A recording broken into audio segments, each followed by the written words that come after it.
Hello vinyl community.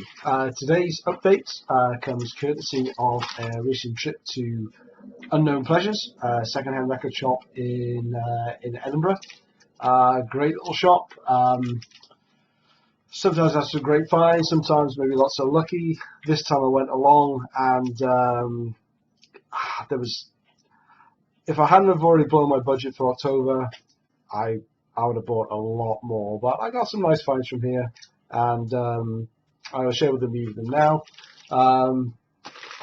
These bags are great. On the back, there's a quote from John Peel, a British DJ. Unfortunately, he's passed on now. If you don't know who John Peel is, you've got to Google the guy. He's a legend in UK music.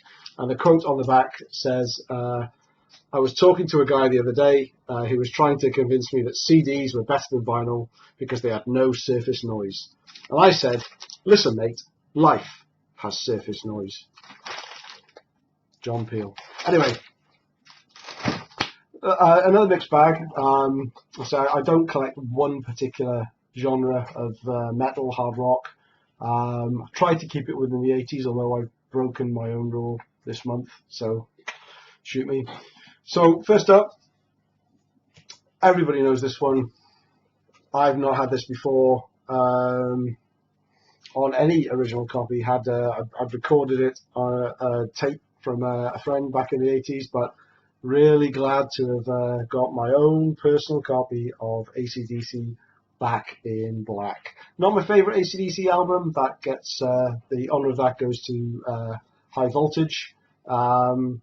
Maybe not everyone's favourite, but it's one of the first ACDC albums I heard, and I love it. It's stayed with me forever. So this is an original UK 1980 pressing on Atlantic. Bit of ringwear on at the cover. Inner cover is perfect though. Nice pictures of the band there, and credits on the other side. Very happy to have this. See it a lot on the VC, so I'm not going to talk too much about that one. Next up, now I saw this next album shown by one of you on the VC very recently. I don't know if it was either in your intro video or on a more recent video.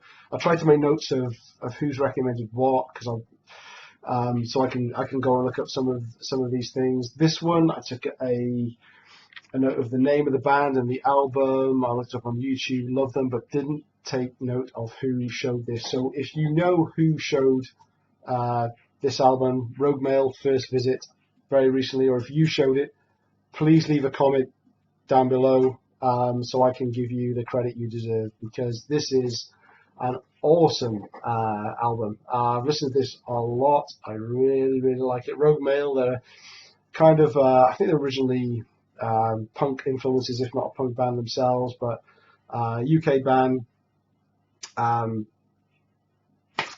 This is definitely a heavy metal album though. Where are we looking at? So it's Music for Nations number 40, 1985, I think. So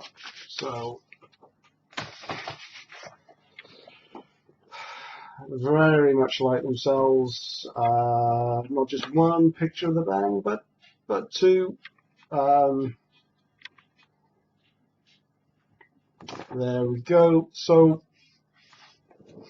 yeah, as I say, this is great. I mean, it starts off with Crazy Motorcycle, and I can't make up my mind who this band sounds like. They're not original at all by any means. Some songs sound like Motorhead, Lemmy singing them.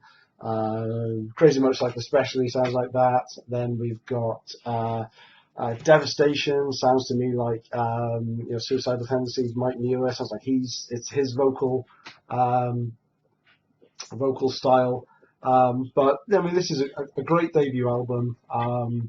I really, as I say, really wish I knew which of you guys had introduced me to this one. So let me know if you've got it as well. Let me know what you think of it. I mean, this is, to me, this is a good, solid heavy metal album. I mean, solid heavy metal album. You know, I've given this more spins than I would normally do of an album I've just bought, but I'm not prepared to put it in the shelf just yet until I've given it a lot more ear play. Having said that, so obviously I got this in Unknown Pleasures. At the end of last month, I kept this off my online purchase update because it's the follow-on album for Rogue Mail called Animal Man, and I wanted to show this together with First Visit. But this is, I mean, to me, it's very much a case of second album syndrome. It sounds like there's a few songs on here that they didn't make the first album, but they didn't want to throw them away.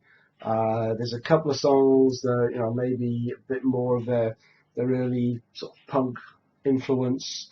The band themselves look a little bit more like a new romantic band. I think new romantic metal was probably a thing, a bit late for that as well. So this is 1987. Music for Nations again, number 68. I can't make up my mind. One of the problems I've got with this is the first 2 or 3 times I listened to it having listened to First Visit first, and it just doesn't stand up next to First Visit. I have listened to it once without listening to First Visit first, and it sounded a bit better. I think I'm trying to compare it too much. It's a lot more commercial than the first. Some of the songs, what have we got here? We got You're on Fire. It sounds like Lemmy's back. Job Centre, again back to the more punk roots. Belfast, probably the best song on here. It's not a bad album, but I shouldn't really listen to it after listening to the first album first. But as you see, the similar sort of hair, but I don't know if you can see, it's black and white, but they've got a lot more. I look at it, I think they look more like a new romantic band. It's that kind of makeup that they've got on it, flashes around the eyes and the hair as well. But it's an okay album. It's good. I'm glad to have it. It's like they're trying a bit too hard with their second album, and it ends up being very generic. The raw edge of the first album is gone, and you know what? They didn't have a follow-up album after that until I think 2009. I've not heard that one. It's just what I've read. So obviously nobody else thought that it was that much cop either. Next up, W.A.S.P. Live in the Raw. Now I love W.A.S.P.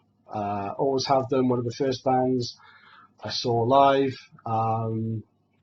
Saw this in the store. Absolutely mint copy of the album in both cover and inner sleeve. Oh, there we go. Lovely. Looks like it's brand new, but you know what? Smells like it's 1987. Love it. I love W.A.S.P. and I love live albums from around that time as well. So live album from W.A.S.P. Thank you very much. I'm going to have that in my collection. Last up today. Now this is the one where I've broken my 80's metal vinyl pledge to myself. So Toranaga. I mentioned them. Bought their EP in. I mentioned that in one of my last videos. Hadn't heard of them before. British thrash metal band. So when I was in the shop and I came across this again, pretty mint copy of their debut full-length album, God's Gift. Again, well, UK pressing, UK band, Christmas Records, 1990. They probably wrote most of this in 1989, so I figured I can get away with that in an 80's metal collection. But again, very good. Nothing new here. Nothing groundbreaking. It's got one of these album covers that I love, because if you look in detail, you see references to the individual band members. You know, Death to False Metal down here. Yeah, Thrash It. Duff's Dungeon, references Mark Duffy, the vocalist. So I love the artwork on it. I love the album. I've forgiven it for being released in 1990. And again, great condition. The inner has the lyrics and pictures of the band in live and their concerts. And yeah, I love the fact that, you know, their fan club's called the Bastard Squad. I mean, this is cool stuff. I'm really pleased to have this. So that's it. Thank you for watching. If you've got any comments about these albums, or you are the person who put me on to first visit, comment below. Please subscribe. See you next time. Bye now.